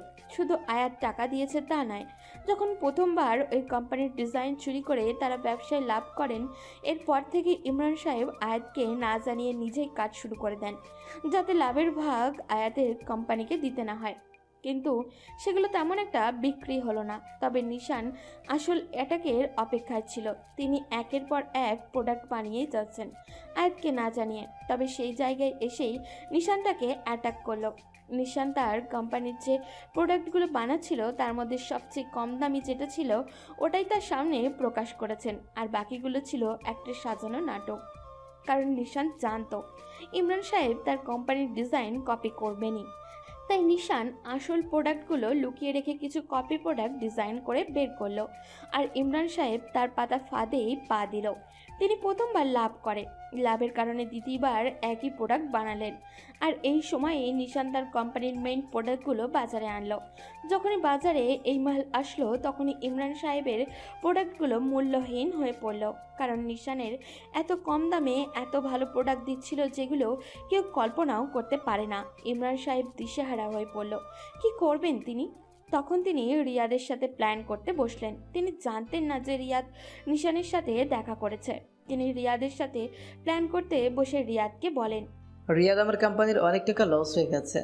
এখন যে করেই হোক সেই টাকাটা তুলতে হবে। এখন এই সময় আয়াতকে শেষ করে দিতে হবে। অনেক দিন থেকে আমি আয়াতের পেছনে লেগেছিলাম। সেটা ঠিক, কিন্তু স্যার আমরা কিভাবে আয়াতকে শেষ করব? সে তো এখন ধরা ছোঁয়ার বাইরে। ব্যবসার সব কিছু এখন সে নিজেও বুঝে। এখন থেকে এভাবে শেষ করে দেওয়াটা সম্ভব নয়। আমি তার ব্যবসা ধ্বংস করে দেওয়ার কথা বলছি না, আমি তাকে ধ্বংস করে দেওয়ার কথা বলছি। তাকে শেষ করে দিলে তার ব্যবসা এমনিতেই আমার কাছে চলে আসবে। আমি সব কিছু দখল করে নিব, কারণ আয়াতের আর কোনো আত্মীয় স্বজন বলতে শুধু তার মা আছে, আর তার মা এগুলো কোনোদিন সামলাতে পারবেন না। কিন্তু এর আগে আমাকে আয়াতকে শেষ করতে হবে। আর আয়াতকে শেষ করার জন্য সবচেয়ে ভালো দিন হচ্ছে আয়াতের বাবার মৃত্যুর দিন। যেদিন আমি আরিফ সাহেবকে মেরে ফেলেছিলাম, সেদিন থেকে আয়াত তার বাবার মৃত্যুবার্ষিকী পালন করে। ওই দিন সে তার বাবার কবরের পাশে যায় তার মাকে নিয়ে। সেখান থেকেই আমরা আয়াতকে কিডন্যাপ করে নিয়ে এসে মেরে ফেলব। কিন্তু স্যার ওখানে মেরে ফেলে দিলে কি সমস্যা? এভাবে নিয়ে এসে মেরে ফেলার কারণ কি? যদি ওখানে শেষ করতে যায় আর মানুষ দেখে ফেলে তাহলে আরও একটা ঝামেলা হবে। আমি চাই না কেউ দেখুক। আমি তাকে নদীর ধারে যে পুরনো বাড়ি আছে ওখানে এনে শেষ করে দিব। ওকে স্যার, তাহলে আমি রেডি হয়ে যাচ্ছি। ওর কোম্পানিটা যদি আমাদের দখলে নিয়ে আসতে পারি তাহলে আমাদের আর কোনো চিন্তা থাকবে না। আমরা অনেক টাকার মালিক হয়ে যাব রাতারাতি। হ্যাঁ রিয়াদ, এই কাজটা তোমাকেই করতে হবে। আমি ওর সাথে থাকবো, চিন্তা করো না। আমাদের কোনোদিন কোনো কষ্ট করে ইনকাম করতে হয়নি। আরিফ সাহেবকে মেরে এই জায়গায় এসেছে, এখন তার মেয়েকে মেরে ফেলে আরও অপরের জায়গায় চলে যাব। ওকে স্যার, আপনি নিশ্চিন্ত থাকতে পারেন, আমি ওকে ওই দিনই তুলে নিয়ে আসব। ইমরান সাহেব একদম নিশ্চিন্ত হয়ে পড়েছিলেন তার কাজ হয়ে যাবে এটা ভেবে। এদিকে রিয়াদ তখন নিশানের সাথে দেখা করলো। রিয়াদ নিশানের সাথে দেখা করে বলল, ভাই, এটাই সুযোগ, তোমাকে কিছু একটা করতে হবে। হায়াতকে তারা তুলে নিয়ে গিয়ে মেরে ফেলার প্ল্যান করেছে। এখান থেকে ইমরানকে শেষ করে দিতে হবে। তোমাকে কোনো চিন্তা করতে হবে না রিয়াদ, আমি সব ব্যবস্থা করে নিব। আয়াতকে তারা কিছুই করতে পারবে না। তুমি শুধু সময় মতো আমাকে সবকিছু জানিয়ে দিবে, আর তুমি যেরকম বলেছো সেটা সেরকমই করবে। ওকে কিডন্যাপ করে নিবে। কিন্তু ভাই, আমার অনেক ভয় করছে। যদি ওখানে নিয়ে যাওয়ার পরেই আয়াতকে তারা মেরে ফেলে তাহলে কি হবে? তুমি ইমরানকে চেনো না, মুহূর্তের মধ্যেই তার মতামত পাল্টে যেতে পারে। লাইফে রিস্ক না নিলে কোনো কিছুই হয় না, তাই আমাদেরকেও রিস্ক নিতে হবে। তুমি তোমার কাজটা করে যাও, এই দিকটা আমি দেখতেছি। রিয়াদ তখন নিশানের কাছ থেকে চলে গেল। এদিকে নিশানের মনে মনে কিছুটা ভয় হতে শুরু করলো। কি হবে কেউ জানে না। নিশান তখন রাফি আর সাব্বিরের সাথে মিলে প্ল্যান করে ফেললো। এদিকে আয়াতের সাথে ছদ্মবেশী নিশানের অর্থাৎ শুভ্রের প্রতিদিনই দেখা হচ্ছে। আয়াত আগের থেকে কেমন জানি পাল্টে গেছে। আগে আয়াত মাঝে মাঝেই শুভ্রের ওপরে রাগ করলেও এখন একদমই সেটা করে না। রুমের মধ্যে শুয়ে আছি, এমন সময় আপু কল করলেন। এটা দেখার পর আমি বেশ অবাক হয়ে গেলাম। ফোন ধরতেই আপু বলল, নিশান, তুই কোথায়? আমি কালকে দেশে যাব তোর দুলাভাইকে নিয়ে। তুই যেতে চাইলে বল, আমি তোর জন্য টিকিট করতেছি। আর যদি না যেতে চাস তাহলে থাক, তবে কালকে তুই মনে করি একবার আমার বাসায় আসবি। এই কথা শোনার পর তো আমার মাথায় বাজ পড়লো। আমি এখন কি বলবো তাকে? সব ভেবেচিন্তে তাকে সত্যিটা বলে দিলাম। এটা শোনার পর আপু কিছুটা রাগ করলেও পরে তাকে সবকিছু বুঝিয়ে বললাম। তখন সে বলল, আমি কোনো কথা শুনতে চাই না। কালকে আমি দেশে আসছি। কালকে দেশে আসার পরে আব্বুর সাথে দেখা করতে আমরা দুজনেই একসাথে যাব। মানুষটা একা আছে, তুই এতদিন থেকে দেশে আছিস, একটা বার গিয়ে দেখা করতে পারি না? তুই এতটা খারাপ কি করে হতে পারি? তুই কালকে মনে করে আসবি। আমিও মনে মনে ভাবলাম বাবার সাথে দেখা করা দরকার, সেই জন্য আপুকে বলে দিলাম যাব। কিন্তু এখন আয়াতের কাছ থেকে ছুটি নিতে হবে, সেই জন্য তার বাসায় চলে গেলাম। গিয়ে তার সাথে দেখা করে বললাম, ম্যাডাম, আমার 2 দিনের ছুটি প্রয়োজন। আমাকে একটা জায়গায় যেতে হবে, আমাকে প্লিজ 2টা দিনের ছুটি দিন। আয়াত এই কথা শোনার পর কিছুটা অবাক হলো, কারণ শুভ্র সাধারণত ছুটি নেয় না। আর শুভ্রের কি এমন গুরুত্বপূর্ণ কাজ আছে এটা তাকে জানতে হবে। সেজন্য আয়াত বলল, আগে বলো কি কাজ? এরপর তোমাকে ছুটি দিব।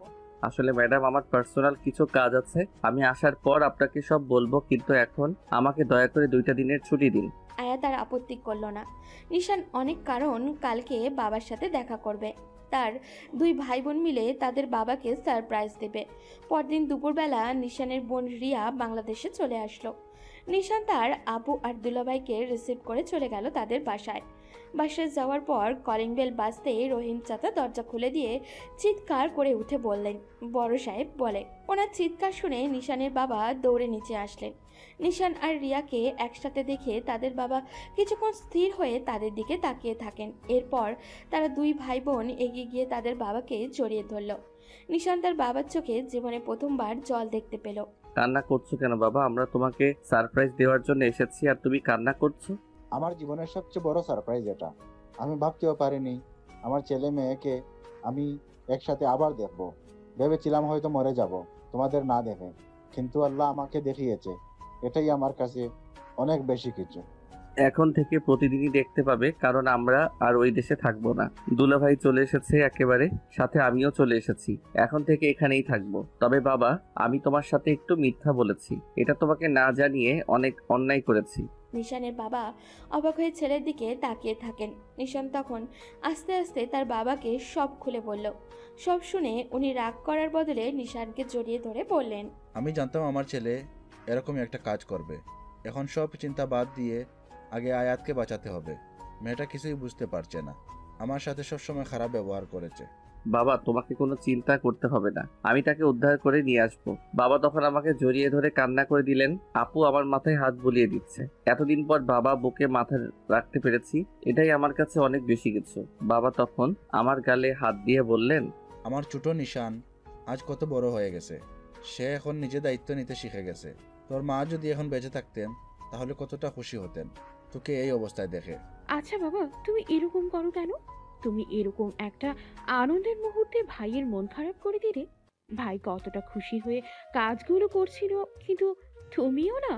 কি করবো রে মা, তোর মায়ের কথা মনে পড়ে যায়। আমাকে তোর মা সব সময় বলতো আমাদের নিশান অনেক বড় হবে একদিন, এবং আজ আমাদের নিশান বড় হয়েছে, কিন্তু মানুষটা দেখে যেতে পারলো না। এরপর বাবার সাথে 2 দিন অনেক আনন্দে কাটালাম। অনেক ভালো লাগছিল এই 2 দিন। আজ আমাকে যেতে হবে, কারণ কালকে আঙ্কেলের মৃত্যুবার্ষিকী। কালকে ওরা আয়াতকে কিডন্যাপ করে নিয়ে যাবে। আমি সব প্রস্তুতি নিয়ে নিলাম। রাফি এবং সাব্বির পুলিশ অফিসারকেও জানিয়ে দিয়েছে সবকিছু। বাবাকে বলে দিয়েছি সময় মতো প্রস্তুত থাকার জন্য। এদিকে আমার মাথা খারাপ হয়ে গেছে। সবার সাথে অনেক রাগারাগি করলাম আজ অফিসে, কারণ কালকে বাবার মৃত্যুবার্ষিকী। আজকে আমাকে এত কাজ করতে হচ্ছে। 2 দিন শুভ্র না থাকার কারণে এলোমেলো হয়ে গেছে সবকিছু। ছেলেটাকে জানি কি করছে এই অফিসের ভেতরে।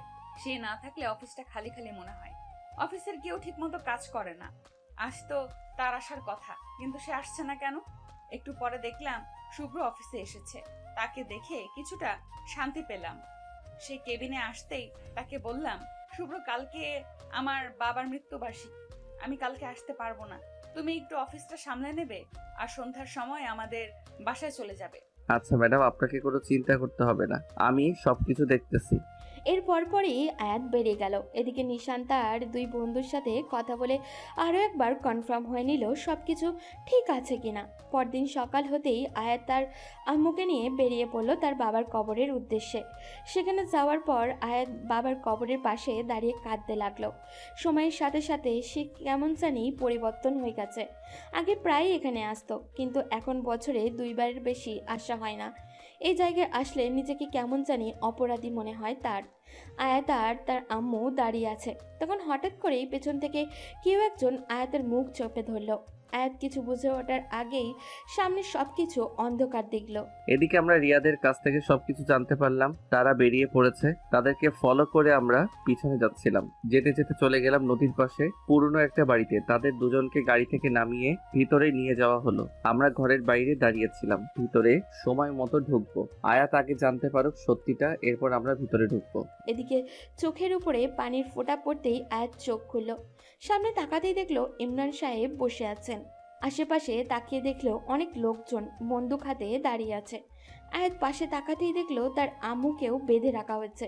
ইমরান সাহেব তখন আয়াতের দিকে তাকিয়ে হাসতে শুরু করলেন। তার হাসিটা অনেক ভয়ঙ্কর ছিল। আয়াতের কিছু মাথায় ঢুকছে না। তখন তিনি একটা কাগজ আয়াতের দিকে এগিয়ে দিয়ে বললেন, এখানে স্পষ্ট করে লেখা আছে চৌধুরী গ্রুপ অফ ইন্ডাস্ট্রি সহ তোদের যত সম্পত্তি আছে সব কিছু তোরা স্বেচ্ছায় আমার নামে লিখে দিচ্ছিস। এখানে একটা সাইন করে দিবি, এরপর তোদের মুক্তি এই পৃথিবী থেকে। আয়াত তখন ইমরান সাহেবকে দিকে তাকিয়ে বলল, আঙ্কেল, আপনার মাথা খারাপ হয়ে গেছে? আমি কেন আমার সব কিছু আপনার নামে লিখে দেব? আপনি কেন এরকম করছেন? আর আমাকে এখানে বেঁধে নিয়ে এসে এসব ঝামেলা করার মানে কি? এখনো বুঝতে পারছিস না? তোর বাবাকে আমি মেরেছিলাম, তোর সাথে এতদিন থেকে অভিনয় করছিলাম তোর সব কিছু কেড়ে নেওয়ার জন্য। তোর বাবাকে মেরে আমি নতুন করে কোম্পানি শুরু করেছি, কিন্তু এখন আমার কোম্পানির অবস্থা ভালো না। আমি এতদিন থেকে অপেক্ষা করছিলাম কোন দিন তুই তোর কোম্পানিটা বড় একটা পর্যায়ে নিয়ে যাবি, এরপর আমি তোকে শেষ করে দিয়ে সব কিছু আমার দখলে নিয়ে আসবো। আজ সেই দিনটা চলে এসেছে, এখন সব কিছু আমার হয়ে যাবে। তুই লক্ষ্মীর মতো এই ব্যাপারে সাইন করে দিবি এখনই। এই কথা শোনার পর আয়াত ইমরান সাহেবের দিকে করুণ চোখে তাকালো। এই মানুষটাকে সে বাবার মতো ভেবে এতটা বিশ্বাস করেছিল, এই মানুষটাকে বিশ্বাস করে সে আশরাফ আঙ্কেলের এত বড় অপমান করলো। আয়াত তখন ইমরান সাহেবের দিকে তাকিয়ে চিৎকার করে বলল, কেন করলে এটা? কেন আমার বাবাকে মেরে ফেললে? আর এখন কেন আমার সামনে এরকম অভিনয় করছো? আমার টাকার প্রয়োজন। তোর বাবাকে আমি বারবার বলেছি টাকা দিয়ে দেওয়ার জন্য, কিন্তু সে আমাকে টাকা দেয়নি। এরপর আমি চুরি করতে গিয়ে ধরা খেয়েছিলাম, তখন আমাকে সবার সামনে অনেক অপমান করেছে। সেই অপমানের প্রতিশোধ নিতেই আমি তোর বাবাকে মেরে ফেলেছি। এখন তুই এটাই চুপচাপ সাইন করে দিবি, নাহলে তোকেও শেষ করে দিব। কোনোদিনও না, আমি এটা কোনোদিন তোকে দেব না। তোকে আমি শেষ করে দেব। সাহস থাকলে তুই একবার আমার হাত খুলে দে। এই কথা বলা মাত্রই ইমরান আয়াতকে মারতে শুরু করলো। আয়াত চুপচাপ সহ্য করে যাচ্ছিল সবকিছু। এটাই মনে হয় তার প্রাপ্য ছিল। সে ভুল মানুষকে বিশ্বাস করেছিল, সৎ একজন মানুষকে ভুল ভেবেছিল। আয়াত আশরাফ সাহেবকে অনেক অপমান করেছে। এর মধ্যেই হঠাৎ করে কি থেকে কি হয়ে গেল, আয়াতের সামনে থাকা ইমরান সাহেবের অনেক লোক মাটিতে পড়ে গেল। এটা দেখার পর ইমরানের পিছনের দিকে তাকিয়ে দেখলো শুভ্র দাঁড়িয়ে আছে। আয়াতও তখন তার দিকে তাকিয়ে আছে। শুভ্র এখানে কিভাবে আসলো? তখন ইমরান সাহেব রেগে বললেন, শুভ্র তুই এখানে? তাহলে তুই এই জায়গাটার ব্যাপারেও জেনে গেছিস? তোকেও মরে যেতে হবে। আজ এই মেয়েটাকে আমার হাত থেকে কেউ বাঁচাতে পারবে না, তুইও বাঁচাতে পারবি না, তুইও মরবি। ইমরান, সাবধানে কথা বল। আমি শুভ্র নই, আমি নিশান। এতদিন থেকে তোর সাথে অভিনয় করছিলাম তোকে ধরার জন্য। তোর জন্য আমি আজ এখানে এসেছি। তোকে আমার হাত থেকে কেউ বাঁচাতে পারবে না। তুই আমার ভালোবাসার মানুষের সাথে বেইমানি করেছিস, আমার বাবাকে সবার সামনে মিথ্যাবাদী প্রমাণ করেছিস। আমার বাবা কতটা কষ্ট পেয়েছে সেটা কি তুই জানিস? এই কথা শোনার পর আয়াত যেন আকাশ থেকে পড়ল। সে এতদিন থেকে তার নিশানের কাছ থেকে চিনতেও পারল না কিভাবে সে এত বড় ভুল করলো। আয়াত তখন নিশানের দিকে তাকিয়ে কান্না করে দিয়েছে। নিশান তখন তাদেরকে মারতে শুরু করলো। সাথে সাথে রাফি এবং আরও একটা ছেলে পুলিশ নিয়ে সেখানে চলে এসেছে। ইমরান সাহেব হঠাৎ করেই আয়াতকে গুলি করতে যাবেন, তখনই আয়াতের পাশে দাঁড়িয়ে থাকা ইমরান সাহেবের ম্যানেজার রিয়াদ ইমরান সাহেবের মাথায় গুলি করে দেয়। ইমরান সাহেব সঙ্গে সঙ্গে মাটিতে পড়ে ছটফট করতে লাগেন। তখন রিয়াদ ইমরান সাহেবের সামনে গিয়ে পড়ল, তোর কারণে আমাকে অন্যায় হতে হয়েছে। তুই আমাকে টাকার লোভ দেখিয়ে এই অন্যায় পথে নিয়ে এসেছিস। আরিফ সাহেবকে মেরে ফেলতে তোকে সহযোগিতা করে আমি অনেক বড় অন্যায় করেছিলাম। আজ তোকে মেরে ফেলে সেই অন্যায়ের প্রায়শ্চিত্ত আমি করলাম। তোর মতো যত লোক এই পৃথিবীতে বেইমানি করবে সবাইকে এভাবেই মরতে হবে। পুলিশ তখন একে একে সবাইকে অ্যারেস্ট করে নিল। আয়াত নিশানের দিকে তাকিয়ে আছে। নিশান তখন আয়াতের কাছে এসে আয়াতের হাত খুলে দিল। হাত খুলে দিতেই আয়াত নিশানকে জড়িয়ে ধরে কান্না করে দিল। এটা দেখার পর নিশান আয়াতকে বলল, আয়াত, আমি তোমাকে কিছু কথা বলতে চাই। এই কথাগুলো মনোযোগ দিয়ে শুনবে। কোনোদিন কাউকে না জেনে অবিশ্বাস করবে না। যারা তোমার আপনজন, একদম কাছের মানুষ, তারা তোমার সাথে সহজে বেইমানি করবে না। টাকার জন্য যারা সম্পর্ক রাখে তারা সহজেই বেইমানি করে ফেলতে পারে। আমার বাবা তোমার বাবাকে সত্যিই বন্ধু হিসেবে ভালোবাসতেন এবং আমার বাবা কোনোদিন তোমার বাবার সাথে বেইমানি করেননি। তাই তুমি আমার বাবাকে ভুল বুঝে অনেক বড় একটা অন্যায় করেছো। আর আমার জীবনের নিরাপত্তার কথা চিন্তা করে আমার বাবা আমাকে বিদেশ বিদেশে পাঠিয়ে দিয়েছিলেন। যদি আমি দেশে থাকতাম তাহলে আমাকেও মেরে ফেলা হতো। এরপরেও আমি তোমার জন্য অনেক কষ্ট পেয়েছি। সেই জন্য আমি দেশে আসার পর যখনই এসব জানতে পারি তখনই তোমার অফিসে চাকরির জন্য চলে যাই। তোমার সামনে ছদ্মবেশ ধরে থাকতাম যাতে তোমাকে সত্যিটা বোঝাতে পারি, কিন্তু আমি বোঝাতে ব্যর্থ হয়েছি। আয়াত এই কথা শোনার পর নিশানের গালে 2 হাত রেখে তাকে নিজের কাছে নিয়ে এসে বলল, নিশান, আমি অনেক বড় অন্যায় করে ফেলেছি, আমাকে ক্ষমা করে দেওয়া যায় না? তোমার জন্য কতদিন থেকে অপেক্ষা করছি। বিশ্বাস করো, আমি আর কোনোদিন এরকম কাজ করব না। তুমি আমাকে ক্ষমা করে দাও। আয়াত তখন তার আম্মুর দিকে তাকিয়ে আছে। আয়াতের অনেক কষ্ট হচ্ছে। আয়াত তখন তার আম্মুর কাছে গিয়ে বলল, আম্মু, তুমি নিশানকে বোঝাও না, আমি তাকে এছাড়া বাঁচবো না। কেন এরকম করছে? আয়াতের আম্মু কোনো কথা বলছে না। তখন নিশান আয়াতের কাছে আসলো, এসে আয়াতকে জড়িয়ে ধরলো। আয়াত এই বুকে মাথা রাখার জন্য কত দিন অপেক্ষা করেছে, কত রাত কান্না করেছে, তার হিসেব নেই। বাবা বাসায় আছেন, চলো আমি তোমাকে আমার বাবার কাছে নিয়ে যাব। আন্টি আপনিও চলেন। আমার অনেক লজ্জা লাগছিল আঙ্কেলের কাছে যেতে, কারণ তার সাথে আমি অন্যায় করেছি, তাকে অনেক অপমান করেছি না জেনে না বুঝে। জানি না তিনি আমাকে ক্ষমা করবেন কিনা, তবে দরকার হয় আমি তার পায়ে ধরে বসে থাকবো। বাসায় পৌঁছার পর কলিং বেল বাজানোর সাথে সাথে দরজা খুলে দিল রিয়া আপু। তিনি এসে আমাকে জড়িয়ে ধরলেন যেন কিছুই হয়নি, আগের মতো সবকিছু আছে। তার সাথে কথা বলা শেষ করে ভিতরে যেতেই দেখতে পেলাম আঙ্কেল বসে আছেন।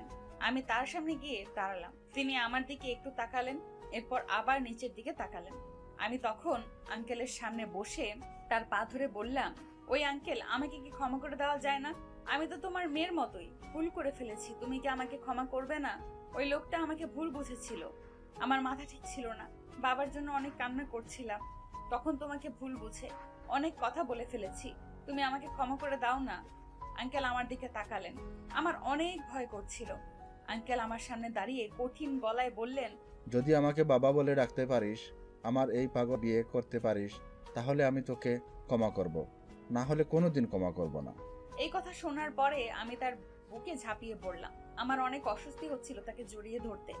এতদিনের সব কিছু জেনেও কিভাবে এত সহজে ভুলে গেলেন সেটা বুঝতে পারলাম না। কান্না করে তাকে বললাম, বাবা আমি ভুল করে ফেলেছি, আমাকে ক্ষমা করে দাও, আর কোনোদিন এরকম কাজ করব না, না বুঝে কোনোদিন তোমাকে কোনো কথা বলবো না। কোনো কথা শুনতে চাই না। আজকে আমি আমার ছেলের সাথে তোর বিয়ে দিতে চাই। আজকেই আমি তোকে আমার ঘরে নিয়ে আসতে চাই। কে বেআইন, আপনার কোনো আপত্তি আছে? না ভাইজান, আপনি যখন বলছেন আজকে, তাহলে আজকেই হবে। আপনি যেটা বলবেন সেটাই। একটা কথা শুনে রাখবেন বেআইন, বিয়ের পর কিন্তু এখানে থাকতে হবে। এখান থেকে যাওয়ার কোনো প্ল্যান যদি করেন তাহলে কিন্তু মেনে নিব না। এখানে থাকতে হবে দুজনকে। এই দুষ্টু নিশান, আমাকে ক্ষমা করে দিও। আমি আমার ছোটবেলার খেলার সাথে নিশানকে চাই, তার থেকে আমাকে বঞ্চিত করো না প্লিজ। তখন নিশান তাকে বলল, দৌড়ো, এসব কথা বাদ দাও তো, যা হবার তা হয়ে গেছে। এখন সামনের দিন নিয়ে চিন্তা করো। আচ্ছা একটা কথা জিজ্ঞাসা করি, তুমি কি আমাকে চিনতে পারোনি একটাবারের জন্য? আমার বারবার মনে হতো তুমি নিশান, কিন্তু তখন তুমি এমন একটা অভিনয় করতে আমার মাথা ঘুরে যেত। তবে আমি যে আবার আমার নিশানকে পেয়ে গেছি, এটাই আমার কাছে অনেক বেশি কিছু। শুধু নিশানকে পেলেই তো হবে না, নিশানের জন্য নতুন করে আরো একটা নিশান নিয়ে আসতে হবে তো। তখন আয়াত লজ্জায় নিশানের বুকে মাথা লুকালো। নিশানও পরম আবেশে তার প্রিয়তমাকে জড়িয়ে ধরল। আয়াত নিশানের বুকে মাথা দিয়ে শান্তি খুঁজে নিল। এভাবেই তারা যেন সারা জীবন চলতে পারে এই প্রার্থনা করবেন। আজ এই পর্যন্তই, দেখা হবে পরবর্তী কোনো গল্পতে। সেই পর্যন্ত সবাই ভালো থাকবেন এবং সুস্থ থাকবেন।